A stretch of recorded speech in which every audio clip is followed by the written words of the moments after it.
Hello and welcome everyone. My name is Yvette Pegues, the host of disAbilityLifeTV, where we talk about disability in a way that gives you life.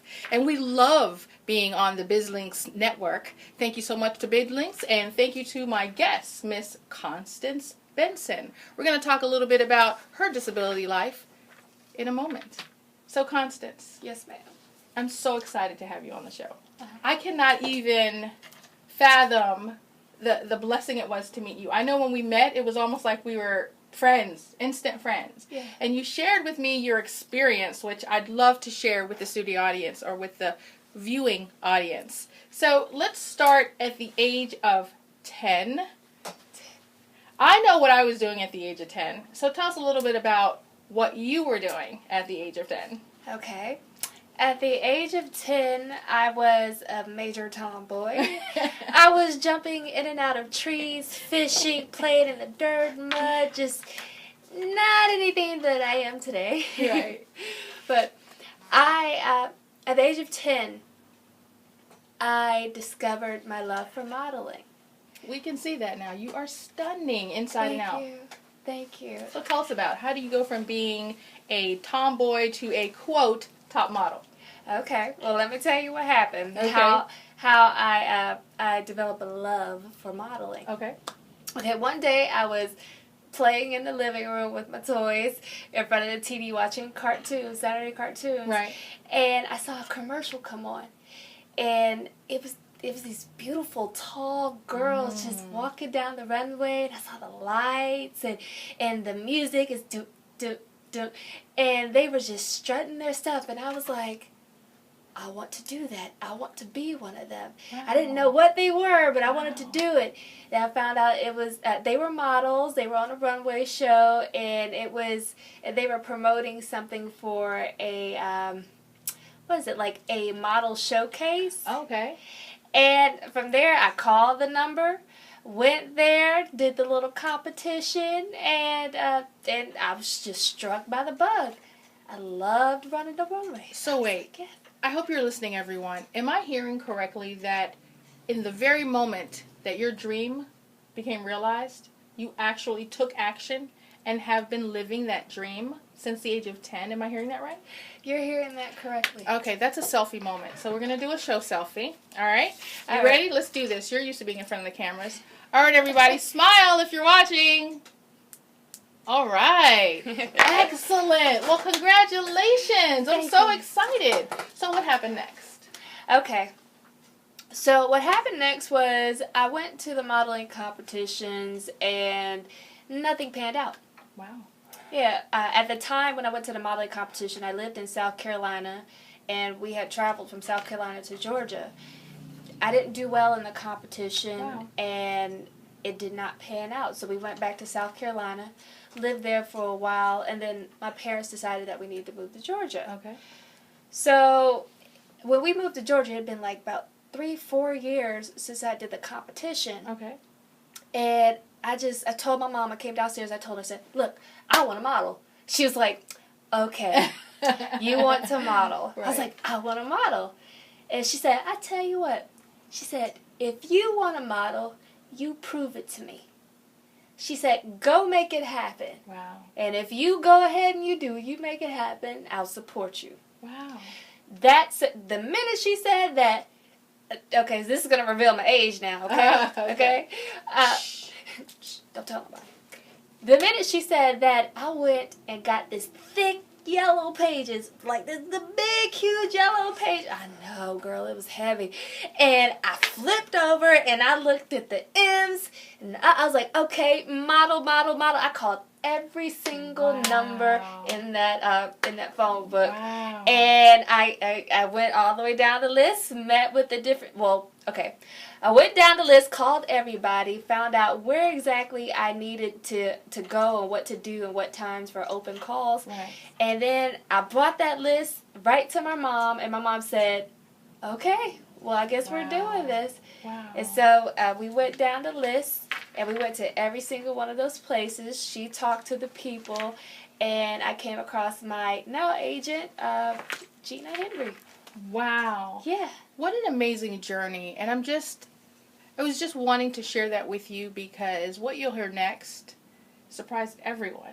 I mean, the determination was not lost on the desire to become a model, but to become who she's always wanted to be on the inside and out. So it was 2009, and you're at Georgia State University, right here in the state of Georgia. Tell us about what happened that changed your life. In 2009, at Georgia State University, I had my own apartment downtown. It's like probably less than 5 miles away from the school. Okay. And during the time when I had my apartment, I had a lot of pain. Oh. And so around the time of 2009, when I was at Georgia State, going back and forth from my apartment to the school, the pain was just getting worse and worse with all the classes and everything like that. So the pain became unbearable, and I just wasn't able to properly function like other college students, and it was affecting my attendance. Tell us about the pain. Will you describe that for me, please? Yes. Sickle cell pain, it varies from person to person, but for me, I can tell you what I've experienced. Okay. There's different types of pain, so bear with me. Sure. There is the constant pain that just stays there. It is absolutely everywhere. It is just there, and it is not going anywhere. It's like somebody just laid a blanket of pain on you, and it just stays. Then there's the pulsating pain. It goes with your heartbeat. It's like dum dum dum dum, and it just goes intense, not as intense, intense, not as intense. And it goes on. Then there's the lightning in a bottle pain, where it feels like it's just lightning hitting everywhere, and the pain is just, it's unpredictable. It just goes everywhere, but it's something that you can't control. Of course, yes. And then there's what happened next? Come on. Tell us what happened next.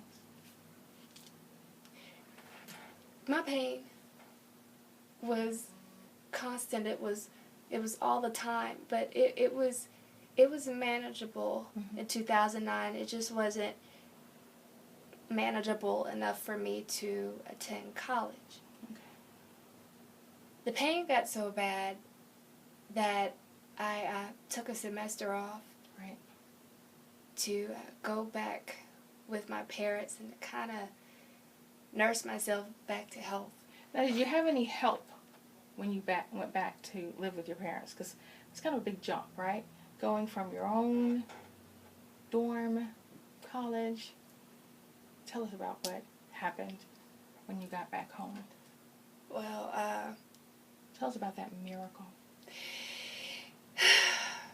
Well, I was still a functioning adult. I had a pretty normal life, a relatively normal life, but I was in pain.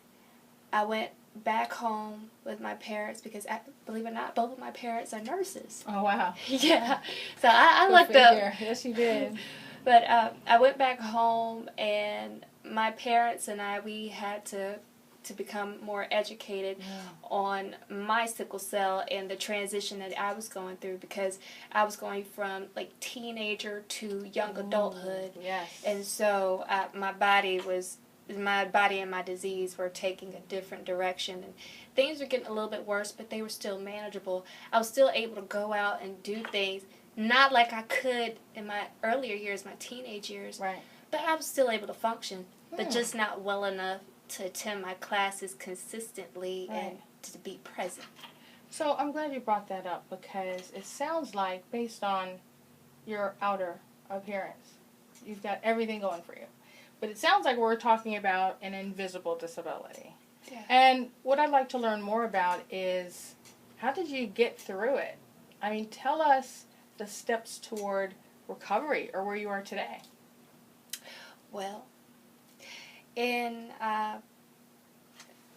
2010, I decided to go after my dreams and pursue a modeling career. I signed a contract with Wilhelmina Models in Conshohocken, Pennsylvania. Okay. I started traveling back and forth, driving from here to New Jersey, where my grandmother stayed, to stay with her, to go to Philly to do jobs. I did this back and forth, 16-hour drive for about a year.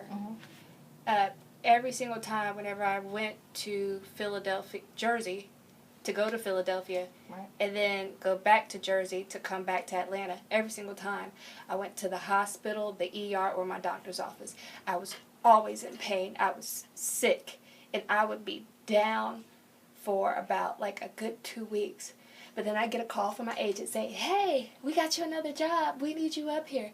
And I go right back up there. And I didn't let my agency know that I had sickle cell. right.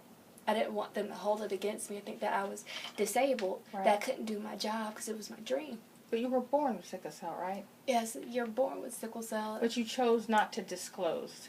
And I just want to make sure we're clear on that, right? Disclosing your disability, whether it's invisible or disability, is your choice. The only time it becomes bigger than that is for accommodations, much like you had to change if Constance would have stayed in school. So your agent had no idea, no point, that you were suffering with an autoimmune disease. Is that correct? Blood disease, but Blood no, disease, they thank had you. no idea. They had absolutely no idea. Okay. So tell me about your treatment. What happened next? I mean, what was the part of the treatment that you'd like to share with those of us who are watching you, looking at you, and wondering how you could possibly have had a bump in your road? Well, the only way to treat sickle cell is through hydration and pain medication. Those are the two main points: hydration and pain medication. Everything else is diet and just surface stuff. Diet and the way you wear your clothes, what you wear, keeping yourself not too hot, but then not cold either. Wow. So it's basically like a loose set of guidelines. Right. What I would do every single time whenever I would go from here, Kennesaw, the hospital in Kennesaw, Wow. to my grandparents' house to back here, was I would have to have my pain medications with me, and I would drink and hydrate. I get there, have pain medication, drink and hydrate, do my job, come back from the job, take the pain medications, nurse myself up enough to come back home. I'm going to ask you another question if I can. Okay. Okay? Mm-hmm. Someone came to me once and said, a miracle recognizes a miracle. And it was really obvious to me when I met you that you were a miracle. And I want your story to be heard on Disability Life TV. But you're so much more amazing than we can fit into this one show. So I'm just going to go out on a limb and say we'll probably be doing this again, if it's okay with you. But for the sake of time, I'd love to hear a little bit about sickle cell. Explain that for us in 2 or 3 sentences or less, if it's possible. And then I'd like to hear more about your miracle. Is that okay? Yes. Sure. So what is it? Okay. Sickle cell is a genetic blood disease that affects your red blood cells and its ability to carry oxygen. Wow. Because your red blood cells are deformed, because they don't carry the adequate amount of oxygen, they kind of look like bananas or crescents. Okay. And whenever you get too hot, whenever you get too cold, whenever you're dehydrated, you get anything and everything, whenever anything happens, and your veins constrict, these cells will clot because they can't go through the veins easily, and then the pain will happen, and it can either be the lightning in a bottle, constant, dull, anything and everything. It could be any and every combination under the sun, but that's basically what happens. So does anybody else in your family have the sickle cell trait? Not my siblings, but yes, in my larger family, on my mother's, actually on my mother's and my father's side. Wow. Yes, I had an aunt who died of sickle cell, I think in 2011. Wow. Yes. You know, I'm really glad you're talking about this, because when we come back, we're going to talk about exactly what happened with Camille. And the reason why that's important and why Disability Life TV wants you to hear all about that, because it's truly a miracle. So when we get back, after thanking our sponsors, we'll talk a little bit more about Constance's miracle. What happens when soldiers come home? Brene Foundation offers hero support to ensure that our heroes abroad can continue to be heroes at home. We link veterans with organizations who are dedicated to guiding the transition from military hero to civilian hero. If you want to find out how you can support our troops at home, please contact the Brene Foundation or visit Brene.com. Does your son need a more challenging, focused, and encouraging educational environment? Renaissance Christian Academy is an affordable private school for boys located in McDonough, Georgia, with certified teachers that are uniquely equipped to help your son master learning. You're welcome to schedule a tour of our facilities by calling 770-305-9881 or by visiting our website at rcaboysacademy.org. Renaissance Christian Academy, developing young men to be great leaders through Christ-centered learning. Welcome back, and thank you to our sponsors. None of this would have been possible without them. I'd like to spend some time with our special guest. Before the break, we talked about a miracle. Yes, they still exist. In fact, one of the miracles is sitting right next to me now. Tell us about your miracle and how this miracle come true is something I know our guests will be looking forward to hearing. Okay. Traveling with the modeling, I came back, had a lot of pain, and my doctors and my parents said that I needed a bone marrow transplant.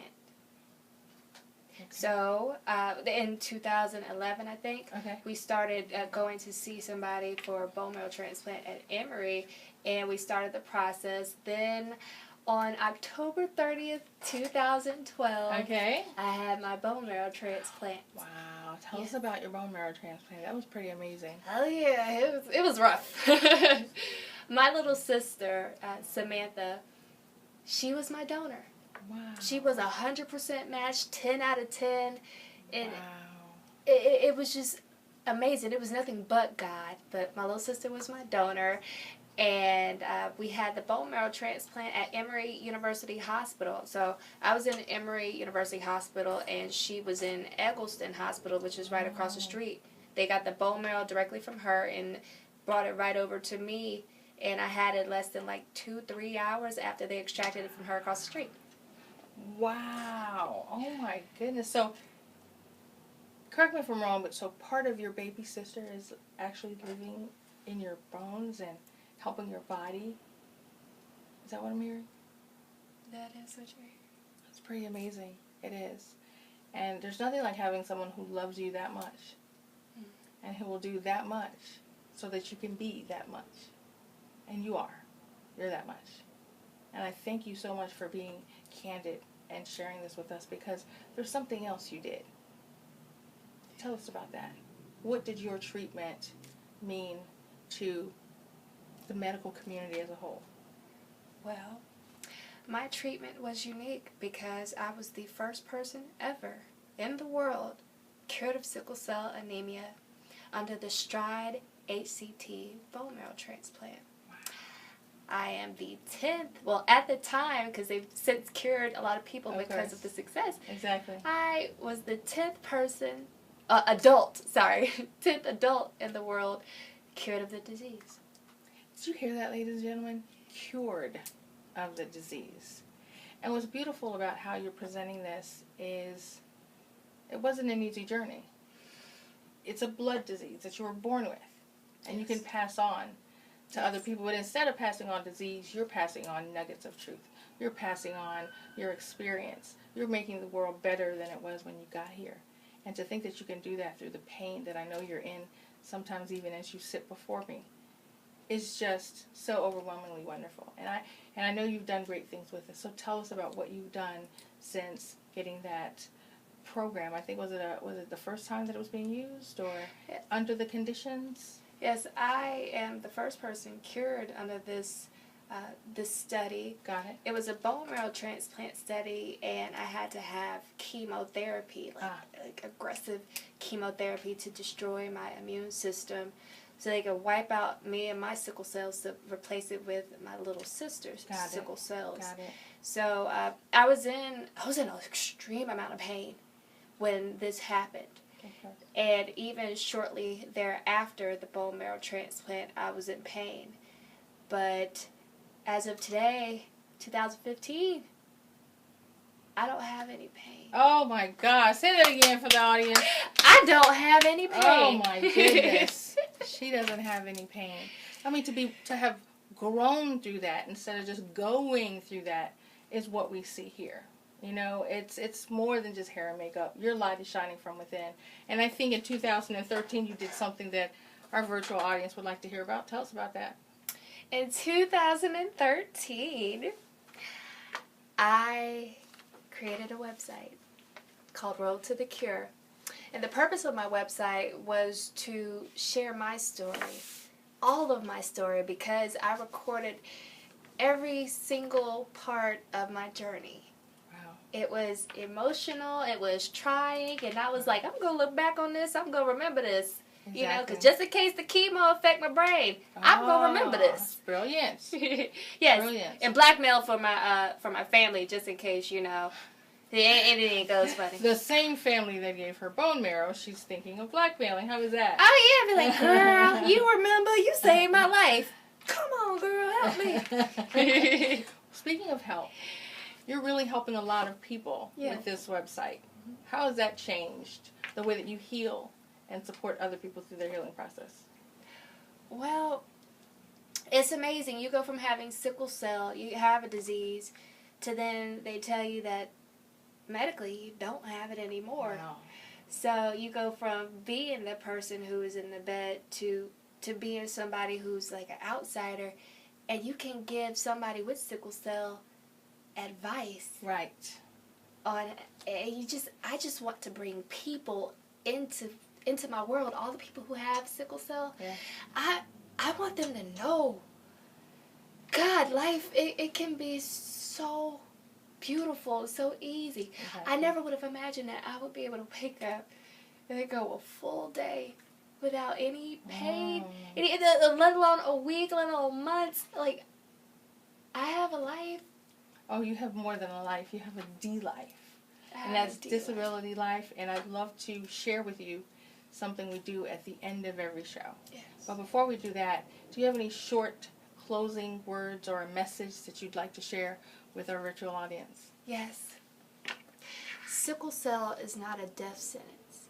There are treatments out there, but there is also a cure out there. And I want any of you guys who might have sickle cell or know somebody who does have sickle cell, or a coworker, anybody, I want you guys to know that there is hope. There is hope. There is hope. Do not give up. You can do it. You can defeat it. That is absolutely beautiful. And I don't know if my D-Life Diamond can compare, but the one thing I do want to share with our virtual guests is that D-Life is something we do at the end of every show. It's a diamond, it's a nugget, it's a jewel that we were able to capture during this programming that we can share with others. Mm-hmm. It's a challenge, it's an action item, it's anything you want it to be, but with the emphasis on the diamond and the different facets of a diamond and how we're all different but we're all brilliant. Yeah. So with that, I'd love to invite you to share in my D-Life Diamond today. I will start and say something briefly and give us just a nugget of truth. I'll give you enough time to think about it. Okay. So as your host, Yvette Pegues on D-Life TV, your D-Life Diamond for tonight is don't give up. Continue to be hopeful. And you never have to be hopeless. They're two different things. And a lot of people in the disability community recognize that, yes, they were given a diagnosis, but it's up to you to believe the prognosis. So with that, I'd like to turn it over to our guest for our final words and our D-Life Diamond. Well, my D-Life Diamond, I don't know if it could compare to yours. I should probably went first. Well, we can work on that. But my D-Life Diamond is that as long as you're breathing, as long as you're alive, you have the ability to make your dreams happen. Don't let your disability cripple you. You can conquer it. You can turn it and make it your power source. Ooh, I love it. Go on, Power Sorcerer. What's up, girl? So, D-Lifers, that's it for this episode. I'm sure you'll play it over and over. Start, rewind, stop, and then start, rewind again. Because, again, we had Constance Benson. She is a survivor and overcomer. And may I please add a D-Lifer? Is that fair? Oh, yes. Okay. I'm a D-Lifer. Whoa. Thank you, everyone. We'll see you next.